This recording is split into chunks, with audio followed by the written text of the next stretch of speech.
Good morning students. आज हम पढ़ेंगे इनऑर्गेनिक केमिस्ट्री का टॉपिक है हमारा पाउलीज एक्सक्लूजन प्रिंसिपल, पाउली के अपवर्जन का नियम या सिद्धांत। तो पाउलीज कौन थे? पाउली एक साइंटिस्ट थे जिन्होंने इलेक्ट्रॉन की स्पिन के बारे में बात की, ठीक है। बट इलेक्ट्रॉन की स्पिन के बारे में बात करने के पहले हमको ये पता करना होगा कि इलेक्ट्रॉन की स्पिन है क्या।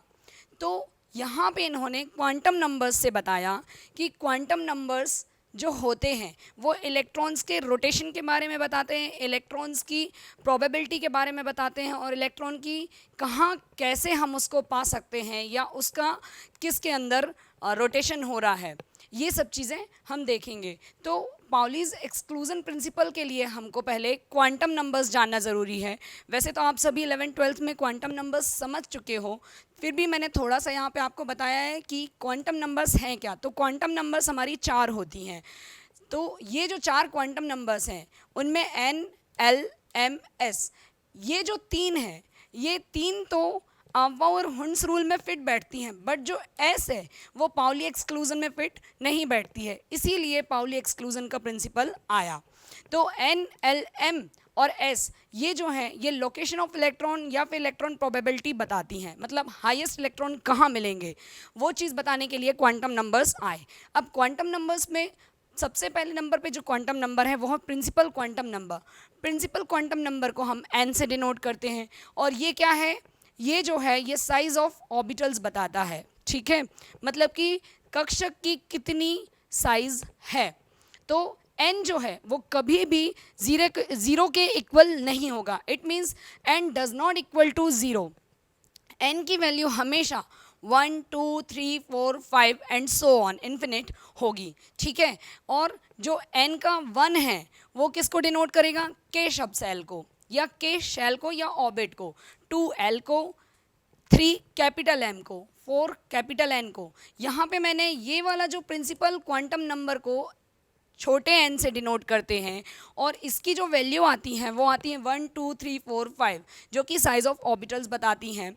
और ये जो 1, 2, 3, 4, 5 है इसकी वैल्यू जो होती है या इसको किससे डिनोट करते हैं, तो 1 को कैपिटल k से, 2 को कैपिटल L, 3 को कैपिटल M, 4 को कैपिटल N और इस तरह से हमारा आगे जाता जाएगा। तो ये जो ऑर्डर मिल रहा है ये इंक्रीजिंग ऑर्डर ऑफ एनर्जी मिल रहा है किसकी?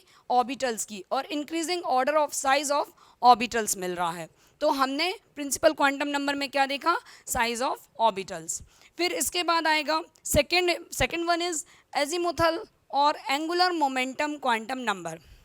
एजीमुथल भी एक साइंटिस्ट थे जिनके नाम से इसको एजीमुथल कहा गया, साथ ही इसको एंगुलर मोमेंटम क्वांटम नंबर भी बोलते हैं क्योंकि इसकी वैल्यू, इसको हम L से डिनोट करते हैं और L से हम किसी भी इलेक्ट्रॉन का मोमेंटम भी निकाल सकते हैं और इसकी वैल्यू जो होगी वो 0 is greater than and is equal to L is greater than and is equal to n-1 हो सकती है।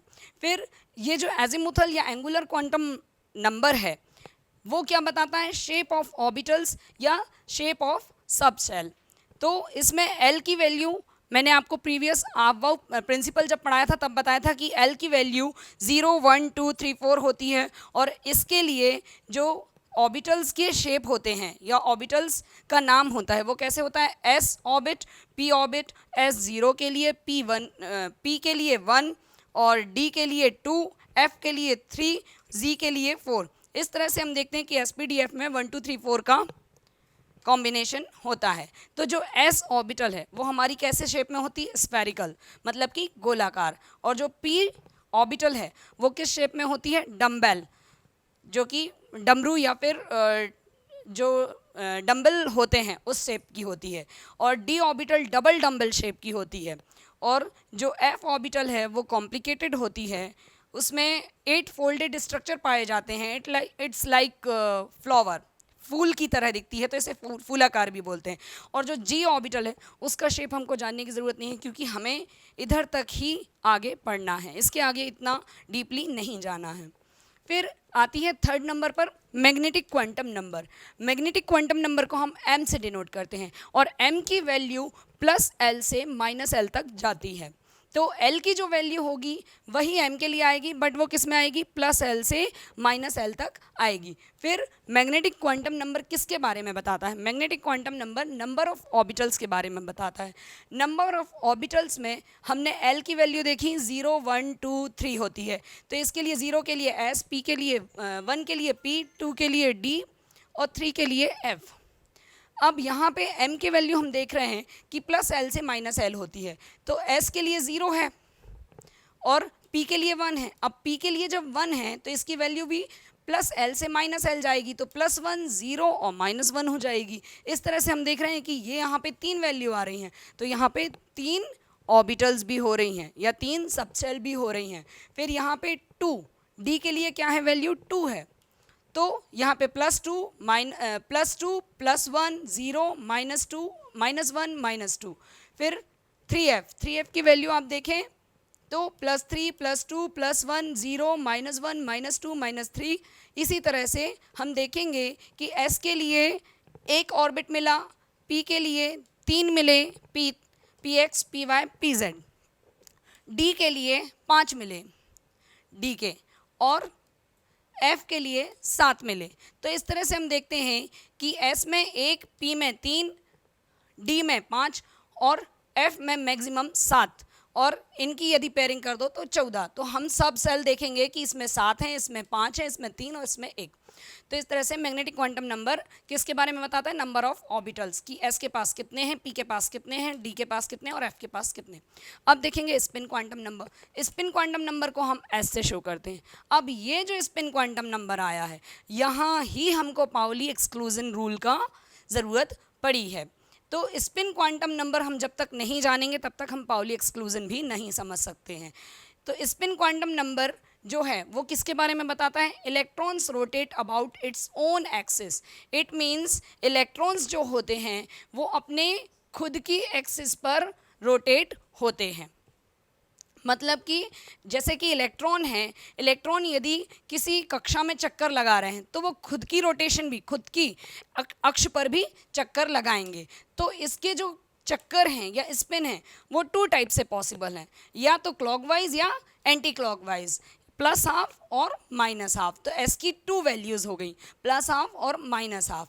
अब पाउली एक्सक्लूजन ने क्या बोला कि no 2 electron can have same set of 4 quantum numbers. इसका मतलब जो पाउली एक्सक्लूजन रूल है वो ये बोल रहे हैं कि किसी भी इलेक्ट्रॉन की, किन्हीं भी 2 इलेक्ट्रॉन की चारों क्वांटम नंबर कभी भी सेम नहीं होंगी। मतलब कि principal quantum number, azimuthal quantum number, magnetic quantum number और स्पिन क्वांटम नंबर, इन चारों में से कोई ना कोई एक ज़रूर डिफ़र करेगी। इट मीन्स कि यदि प्रिंसिपल, एजीमुथल और मैग्नेटिक ये तीनों सेम हो भी जाती हैं तो जो चौथी स्पिन क्वांटम नंबर है वो इसके बराबर नहीं होगी, क्योंकि इन्होंने ये बताया कि number of 2 electron in the same atom, किसी भी एक एटम में या 2 समान एटम में जो 2 इलेक्ट्रॉन हैं उनकी चारों क्वांटम नंबर्स कभी बराबर नहीं होंगी, क्योंकि हमको पता है N L M S, N के लिए यदि 1 है तो L के लिए 0 है, M के लिए भी 0 आएगी, बट S कैसी हो जाएगी, डिफरेंट हो जाएगी, प्लस हाफ हो गई, माइनस हाफ हो गई। तो इनका जो रोटेशन है ये डिफरेंट हो जाएगा। तो यहाँ पे कंक्लूजन क्या निकलता है, पाउलीज एक्सक्लूजन रूल से कंक्लूजन ये निकलता है कि किसी भी ऑर्बिटल में 2 इलेक्ट्रॉन हो सकते हैं, मैक्सिमम 2 इलेक्ट्रॉन, 2 से तीसरा नहीं जा सकता है। और ये जो 2 इलेक्ट्रॉन होंगे, इन दोनों इलेक्ट्रॉन में रोटेशन जो होगा दोनों का एक दूसरे के विपरीत होगा, ऑपोजिट डायरेक्शन में होगा। एक क्लॉकवाइज है तो एक एंटी क्लॉकवाइज है। तो इस तरह से यदि इनकी एक क्लॉकवाइज एक एंटी क्लॉकवाइज, तो इसकी वैल्यू भी डिफरेंट हो जाती है, एक की प्लस हाफ हो जाएगी, एक की माइनस हाफ हो जाएगी। और इस तरह से हम देखेंगे कि जो क्वांटम नंबर्स हैं, किसी भी एटम में जो इलेक्ट्रॉन्स हैं उनके चारों क्वांटम नंबर कभी भी सेम नहीं होते। तो पाउली एक्सक्लूजन ने यही कंक्लूजन दिया कि किसी भी ऑर्बिटल के पास मैक्सिमम 2 इलेक्ट्रॉन पाए जाएंगे, 2 से तीसरा नहीं पाया जाएगा, सिर्फ और सिर्फ 2 ही पाए जाएंगे, 1 या 2। और इनकी स्पिन कैसी होगी, क्लॉकवाइज और एंटी क्लॉकवाइज, या फिर प्लस हाफ और माइनस हाफ।